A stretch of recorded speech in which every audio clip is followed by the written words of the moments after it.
आपल्या पतीसह आणि सर्व सहकाऱ्यांसह भगवान बाबांचं दर्शन घेतल्यानंतर खालती एक मोठी जाहीर सभा झाली. यात पंकजा मुंडे काय म्हणाल्या पाहू. आज साहेब जगात नाही झाले, आपल्यामध्ये राहिले ना. त्याच्यानंतर त्यांचा वारसा माझ्या छोट्याशा खांद्यावर माझ्या ताकदीने पुढे न्यायचा प्रयत्न करते. किती एखाद्याला गेले, किती एखाद्याला अभिनंदन करणार, भ्रष्टाचाराचे आरोप कर, कुठे त्यांच्यावर केसेस कर, कुठे राजीनामेच माग. आता तुमच्या मशिनी बुद्धी नाही तरी तिथे राजीनामा द्यायचं करे. मी जर या राजकारणात तुमच्याशी प्रतारणा केली असेल, जनतेच्या हिताचा कामगिरी काम करण्यामध्ये स्वतःचा स्वार्थ साधला असेल तर राजकारणात शिक्षणमध्ये राहणार नाही. मी तुमच्यासाठी माझा राजीनामा लिहून हेलिकॉप्टरमध्ये तयार असतो. ज्या दिवशी वाटेल की पंकजांनी लोकांना लाज आणली, मी तुमच्यामध्ये राहणार नाही.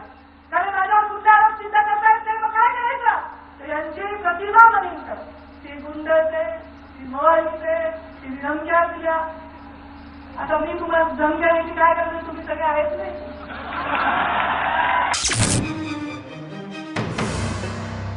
हा छत्रपती शिवरायांचा महाराष्ट्र आहे. त्या महाराष्ट्रामध्ये न्याय देण्याची भूमिका छत्रपती शिवरायांनी पेरलेली आहे. आणि त्या छत्रपती शिवरायांच्या महाराष्ट्रामध्ये भगवान बाबासारखे संत होऊन गेले आणि या भगवान बाबांनी आपल्याला वैभवाची परंपरा दिलेली आहे. ती हिरकणी खाली उतरली, त्या बुरजाला हिरकणीचा बुरुज म्हणलं गेलं. हिरकणी आपल्या लेकरासाठी एक बुरुज खाली उतरली, तर मी अहंकाराचा, कारस्थानाचा बुरुज खाली उतरून आज इथे आले ते माझ्या या लेकरांसाठी. मी इथे आले कारण मला सांगितलं गेलं की कायदा आणि सुव्यवस्थेचा प्रश्न निर्माण होईल. कारण मी मंत्री आहे, मंत्री पण मी नंतर आहे. आधी मी सुदान नागरिक आहे, भगवान बाबांची भक्त आणि मुंडे साहेबांची कन्या आहे. मी आयुष्यात कधीही काही चुकीचं केलेलं नाही आणि करणार नाही आणि कुठल्याही नियमाचा भंग करणार नाही, म्हणून मी इथे आलेले आहे. मला अहंकार नाही, पण मला स्वाभिमान आहे.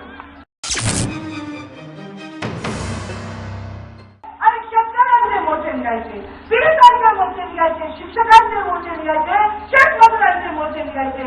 आता त्याची शक्ल झाली, त्याचे तुकडे झाले. आता मोर्चे निघाल्याचे काय करते, मोर्चे निघाल्याचे त्या करते.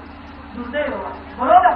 हा न्यायाचा लढा मराठी समाज, मराठा समाजाच्या त्या सगळ्या तरुण बांधवांचा लढा. मी त्यांच्याशी सहमत आहे. वर्षानुवर्ष सत्ता असून सुद्धा त्यांना न्याय मिळाला नाही आणि आज त्यांना मोर्चा करायची वेळ आलेली आहे. वर्षानुवर्ष सत्तेमध्ये प्रस्थापित असताना सुद्धा आपल्या समाजाला न्याय नाही देऊ शकले. गरीब मराठा तरुणाला आज नोकरी नाही, त्याला शेती करायची ताकद नाही, त्याला अभ्यासामध्ये जरी चांगला असला तरी त्याला शिक्षणामध्ये पुढे जायची त्याची शक्ती नाही. त्या तरुणाला शक्ती देण्याचं काम हे केलं गेलं पाहिजे. त्याचबरोबर बहुजनांचा सुद्धा न्याय कायम ठेवला पाहिजे, ओबीसीचा न्याय कायम ठेवला पाहिजे. आणि या जातीपातीचं राजकारण करत असताना